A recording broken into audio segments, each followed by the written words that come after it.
வணக்கம். செந்தணலின் பிரதான செய்திகள். விரிவான செய்திகளுக்கு முன் தலைப்புச் செய்திகள். நல்லூரில் இடம்பெற்ற தமிழ் தேசிய பேரவையின் மே தின கூட்டம். தையிட்டி காணி பிரச்சினைக்கு எதிர்ப்பு தெரிவித்து போராட்டம் முன்னெடுப்பு. தையிட்டி விவகாரத்தில் அரசுக்கு விலை போன வலிகாமம் வடக்கு பிரதேச சபை தவிசாளர் கஜேந்திரகுமார் பகிரங்கம். யாழில் பாதுகாப்பு வலய காணிகளை விடுவிக்க வேண்டும் என கோரி போராட்டம். அத்தியாவசிய மருந்துகளுக்கு தட்டுப்பாடு, இலங்கையில் அவதிக்குள்ளாகும் நோயாளர்கள். தங்கம் மற்றும் வெள்ளியின் விலை வீழ்ச்சி. யாழில் 8 வயது சிறுமிக்கு நடந்த பயங்கரம், தாய்வழி உறவினரின் அதிர்ச்சி செயல். வெளிநாட்டில் பிள்ளைகள் யாழில் தீயில் கருகிய நிலையில் சடலமாக மீட்கப்பட்ட தாய். யாழ் பல்கலைக்கழக விரிவுரையாளர் கொலை வழக்கு, சந்தேக நபர்களுக்கு நீதிமன்றம் பிறப்பித்த உத்தரவு. இரு குழுக்களுக்கிடையில் மோதல், இளைஞர் ஒருவர் வெட்டிக்கொலை, அம்பாந்தோட்டையில் பயங்கரம். குருநாகலில் நடந்த கோர விபத்து, 2 பிள்ளைகளின் தாயார் உயிரிழப்பு. பாதுகாப்பாக இருக்கவும் இன்று இரவு 11 மணி வரை விடுக்கப்பட்டுள்ள எச்சரிக்கை. பிரித்தானியாவில் பயங்கரவாத தாக்குதல் குறித்து விடுக்கப்பட்டுள்ள எச்சரிக்கை. தொடர்பென விரிவான செய்திகள்.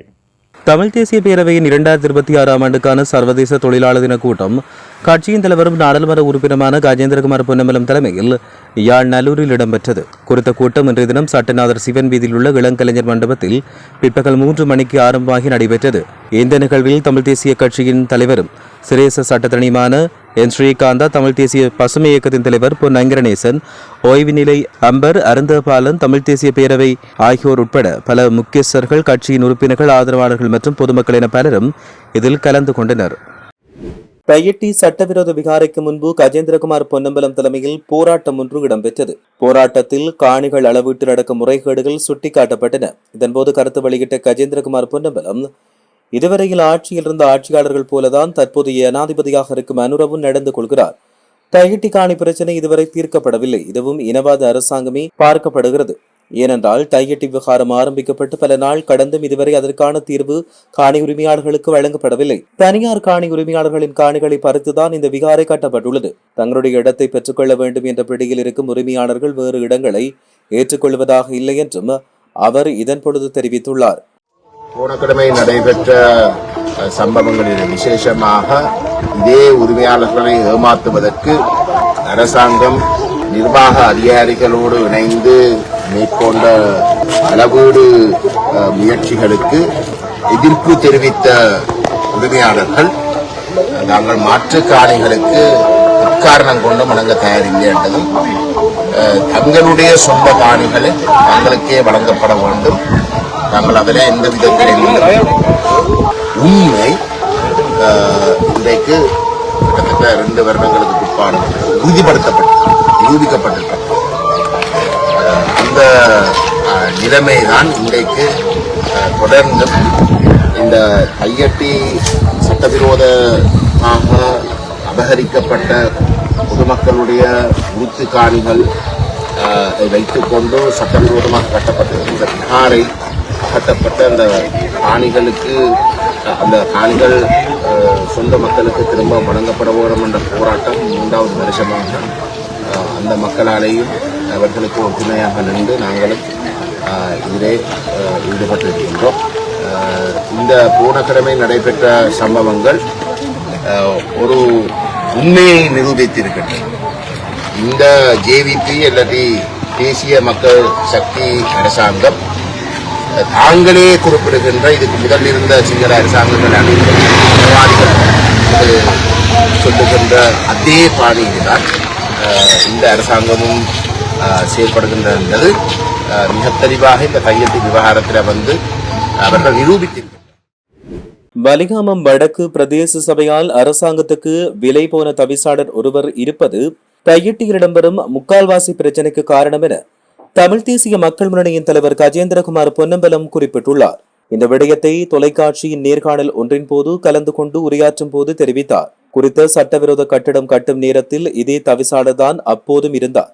அந்த நேரத்தில் குறித்த விவகாரம் தொடர்பில் சட்டத்தரணி எம்.ஏ. சுமந்திரனை வைத்து வழக்கு தாக்கல் செய்யப்படும் என்றும், வழக்கு தாக்கல் செய்யப்பட்டதென்றும் மக்களுக்கு பொய் வாக்குறுதிகளை வழங்கியிருந்தனர். இதை மக்கள் நம்பி வழக்கு தொடராமல் இருந்ததால் தான் 2 வருடத்தில் அந்த கட்டடத்தை கட்ட அவர்களுக்கு கால அவகாசம் கிடைத்துள்ளதாக அவர் இதன் பொழுது சுட்டிக்காட்டியிருந்தார்.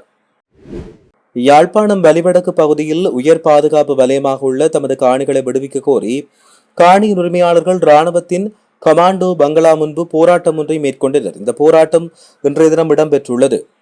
வலிவடக்கில் 256, 248, 251 மற்றும் 255 ஆகிய கிராம சேவையாளர் பிரிவைச் சேர்ந்த மக்கள் கடந்த 1990ஆம் ஆண்டு ஜூன் மாத காலப்பகுதியில் அவர்களின் சொந்த இடங்களிலிருந்து வெளியேற்றப்பட்ட பின் அந்த பகுதி உயர் பாதுகாப்பு வலயமாக காணப்பட்டது. யுத்தம் முடிவுற்று 17 வருடம் கடந்த நிலையில் அந்த பகுதியிலிருந்து பாதுகாப்பு தரப்பினர் வெளியேறாத நிலையில் அவை உயர் பாதுகாப்பு வலயமாக காணப்படுவதாக தெரிவிக்கப்பட்டுள்ளமையும் குறிப்பிடத்தக்கது. இந்த நிலையில் இவ்வாறாக போராட்டங்கள் மேற்கொள்ளப்பட்டு வருவதாக தெரிவிக்கப்பட்டுள்ளமையும் சுட்டிக்காட்டத்தக்கது. நாட்டின் பொருளாதார நெருக்கடி மற்றும் மருந்து விநியோக கட்டமைப்பில் ஏற்பட்ட தட்டுப்பாடு மற்றும் சிக்கல்கள் நிலவுவதாகவும் இதன் காரணமாக பல மருந்துகளுக்கு தட்டுப்பாடு நிலவுவதாக மருத்துவ மற்றும் சிவில் உரிமைகளுக்கான வைத்தியர்களின் தொழிற்சங்க கூட்டமைப்பின் தலைவர் விசேட வைத்திய நிபுணர் சமல் சஞ்சீவ தெரிவித்தார். ரூபாவின் வீழ்ச்சி மற்றும் அதிகரித்து வரும் பணவீக்கத்தின் காரணமாக வெளிநாட்டு மருந்து விநியோகர்களால் முறையான விநியோகத்தை முன்னெடுக்க முடியாமல் போயுள்ளது. அத்துடன் அரசாங்கத்தால் நிர்ணயிக்கப்பட்ட விலையில் மருந்துகளை இறக்குமதி செய்ய விநியோகஸ்தர்கள் தயக்கம் காட்டி வருகின்றனர். சில மருந்து வகைகளை பதிவு செய்வதில் ஏற்பட்டுள்ள தாமதமும் இந்த தட்டுப்பாட்டிற்கு ஒரு காரணமாகும். முக்கிய நோய்களுக்கான மருந்துகள் தட்டுப்பாடாக உள்ளதால் மருந்தகங்களில் மருந்துகளை பெற்றுக் கொள்வதில் நோயாளர்கள் பெரும் சிரமங்களை எதிர்நோக்கி வருவதாக தெரிவிக்கப்பட்டுள்ளமை குறிப்பிடத்தக்கது. சர்வதேச சந்தையில் கடந்த சில தினங்களுடன் ஒப்பிடும்போது இன்று தங்கம் மற்றும் வெள்ளியின் விலை சற்று வீழ்ச்சியை பதிவு செய்துள்ளது. அதன்படி ஒரு அவுன்ஸ் தங்கத்தின் விலை $4,628 பதிவாகியுள்ளது. அத்துடன் ஒரு அவுன்ஸ் வெள்ளியின் விலை $74 பதிவாகியுள்ளது. இந்த நிலையில் உள்நாட்டு சந்தையிலும் தங்கம் மற்றும் வெள்ளியின் விலையில் மாற்றம் ஏற்படும் என எதிர்பார்க்கப்படுகிறது. இதேவேளை சர்வதேச சந்தையில் இன்று WTI ரக மசகெண்ணியின் விலை அதிகரிப்பை பதிவு செய்துள்ளது. இயற்கை எரிவாயுவின் விலையும் $2,760 விட வீழ்ச்சியை பதிவு செய்துள்ளதாக தெரிவிக்கப்பட்டுள்ளமை குறிப்பிடத்தக்கது. யாழ்ப்பாணத்தில் 8 வயது சிறுமியொருவர் தவறான நடத்தைக்கு உட்படுத்தப்பட்டுள்ளதாக கூறப்படும் சம்பவம் பெரும் அதிர்ச்சியை ஏற்படுத்தியுள்ளது. இந்த சம்பவம் வட்டுக்கோட்டை போலீஸ் பிரிவுக்குட்பட்ட அராலி தெற்கு பகுதியில் நேற்று முன்தினம் இடம்பெற்றுள்ளது. ஆரம்ப தகவலின்படி சிறுமியின் தாய்வழி உறவினரான 21 வயது இளைஞரே இந்த குற்றச்செயலில் ஈடுபட்டுள்ளார். சம்பவம் தொடர்பில் வட்டுக்கோட்டை போலீஸ் நிலையத்தில் முறைப்பாடு செய்யப்பட்டதோடு சம்பந்தப்பட்ட நபரை கைது செய்ய விசாரணைகள் முன்னெடுக்கப்பட்டு வருவதாகவும் மேலும் பாதிக்கப்பட்ட சிறுமி மருத்துவ பரிசோதனைகளுக்காக யாழ் போதனா வைத்தியசாலையில் அனுமதிக்கப்பட்டுள்ளதாகவும் தெரிய வருகிறது. யாழ்ப்பாணம் அராலி தெற்கு பகுதியில் வயோதிப பெண் ஒருவர் தீயில் கருகிய நிலையில் இன்றைய தினம் சடலமாக மீட்கப்பட்டுள்ளார். அராலி தெற்கு வட்டுக்கோட்டை கலவுத்துறை பகுதியைச் சேர்ந்த 79 வயதான கைலாய பிள்ளை கமலேஸ்வரி என்பவரே இவ்வாறு சடலமாக மீட்கப்பட்டுள்ளார். குறித்த பெண்ணின் 2 பிள்ளைகளும் வெளிநாட்டில் வசித்து வரும் நிலையில் அவர் பணிப்பெண் மூலம் பராமரிக்கப்பட்டு வந்துள்ளார். என்று வெளிநாட்டில் உள்ள பிள்ளைகள் பல தடவைகள் அவருக்கு அழைப்பு மேற்கொண்ட போதும் அவரை தொடர்பு கொள்ள முடியாத நிலையில் அயலவர்களுக்கு தகவல் வழங்கியுள்ளனர். இதன்போது அயலவர்கள் அங்கு சென்று பார்த்தபோது தீயில் கருகிய நிலையில் அவர் சடலமாக மீட்கப்பட்டார். சடலத்துக்கு அருகாமையில் 2 மண்ணெண்ணெய் கொள்கலங்கள் மீட்கப்பட்டன. அவற்றில் ஒன்று முழுமையாக தீர்ந்திருந்ததாக தெரிவிக்கப்பட்டுள்ளமையும் குறிப்பிடத்தக்கது.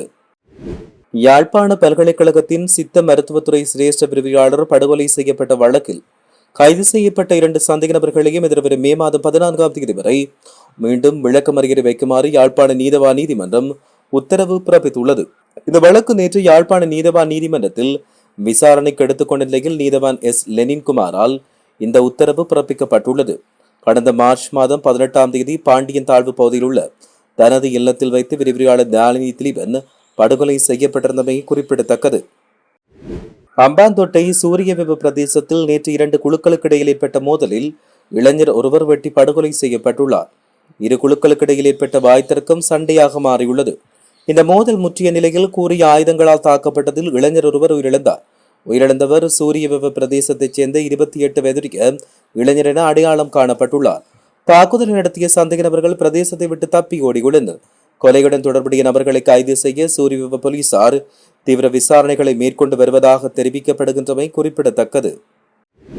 குருநாகல் கல்கமவ பிரதேசத்தில் ஏற்பட்ட கோர வீதி விபத்தில் 2 பிள்ளைகளின் தாயொருவர் உயிரிழந்தார். இந்த விபத்து நேற்று இடம்பெற்றதாக தெரிவிக்கப்பட்டுள்ளது. கல்கமுவ பகுதியில் பயணித்துக் கொண்ட கயஸ்ரக வாகனமும் மோட்டார் சைக்கிளும் மோதி விபத்து இடம்பெற்றதாக தெரிவிக்கப்பட்டுள்ளது.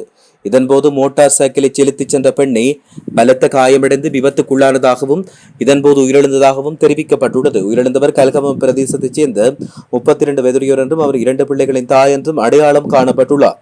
விபத்துடன் தொடர்புடைய கயஸ்ரக வாகனத்தின் சாரதி போலீசாரால் கைது செய்யப்பட்டுள்ளதாக தெரிவிக்கப்பட்டுள்ளது.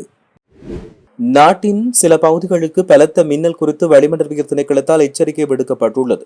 இன்று நண்பகல் 12 மணிக்கு விடுக்கப்பட்ட இந்த எச்சரிக்கை இன்று இரவு 11:30 மணி வரை செல்லுபடியாகும் என்று அறிவிக்கப்பட்டுள்ளது.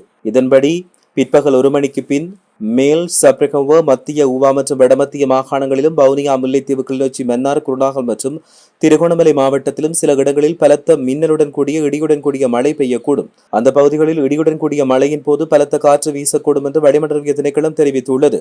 ஆகவே மின்னல் அபாயங்களை குறைக்க தேவையான நடவடிக்கைகளை மேற்கொள்ளுமாறு பொதுமக்கள் கேட்டுக் கொள்ளப்பட்டுள்ளதாகவும் தெரிவிக்கப்படுகிறது. இனி சர்வதேச செய்திகள். பிரித்தானியாவில் அடுத்த 6 மாதங்களுக்குள் பயங்கரவாத தாக்குதல் நடைபெறுவதற்கான அதிக வாய்ப்புகள் இருப்பதை தீவிரம் என்ற அச்சுறுத்தல் மட்டம் உணர்த்துவதாக அந்நாட்டின் பாதுகாப்பு அமைச்சர் தெரிவிக்கின்றார். கடந்த புதன்கிழமை வடக்கு லண்டனின் கோல்டஸ்கிரீன் பகுதியில் 2 ஜூத இனத்தவர்கள் குத்தி கொலை செய்யப்பட்டுள்ளனர். இதைத் தொடர்ந்து பிரித்தானியாவின் பயங்கரவாத அச்சுறுத்தல் மட்டம் 4 ஆண்டுகளுக்கு பின்னர் எச்சரிக்கை நிலையிலிருந்து தீவிரமான நிலைக்கு நேற்று முதன்முறையாக மாற்றப்பட்டுள்ளது. இது தொடர்பில் பாதுகாப்பு அமைச்சர் டான் ஜார்விஸ் கூறுகையில், இந்த அச்சுறுத்தல் மட்ட உயர்வு லண்டன் தாக்குதலால் மாத்திரம் ஏற்படுத்தப்பட்டது அல்ல, மேலும் இஸ்லாமிய தீவிரவாதம் மற்றும் தீவிர வலதுசாரி அச்சுறுத்தல்கள் பரந்தளவில் அதிகரித்துள்ளது இதற்கு முக்கிய காரணமாகும். மெட்ரோபாலிட்டன் காவல்துறையினரால் பயங்கரவாத தாக்குதலாக அறிவிக்கப்பட்ட இந்த கத்திக்குத்து சம்பவம் பிரித்தானிய ஜூத சமூகத்தை இலக்கு வைத்து நடத்தப்படும் தொடர்ச்சியான சம்பவங்களின் அண்மைய நிகழ்வாகும் என்று தெரிவிக்கப்பட்டுள்ளது. தீவிரம் என்கின்ற அச்சுறுத்தல் மட்டம் என்பது அடுத்த 6 மாதங்களுக்குள் பயங்கரவாத தாக்குதல் நடைபெறுவதற்கான அதிக வாய்ப்பு இருப்பதை உணர்த்துவதாக தெரிவிக்கப்பட்டுள்ளது. புலனாய்வு, காவல்துறை மற்றும் அரசாங்கம் பொதுமக்களை பாதுகாக்க 24 மணி நேரமும் பணியாற்றி வருகிறது என்று தெரிவிக்கப்பட்டுள்ளது. இதேவேளை பிரித்தானியாவில் உள்ள வழிபாட்டு இடங்கள் உள்ளிட்ட பல முக்கிய ஸ்தலங்களில் பாதுகாப்பும் பலப்படுத்தப்பட்டுள்ளதாக தெரிவிக்கப்பட்டு வருகின்றமையும் குறிப்பிடத்தக்கது. இத்துடன் செய்திகள் நிறைவடைகின்றன. வணக்கம்.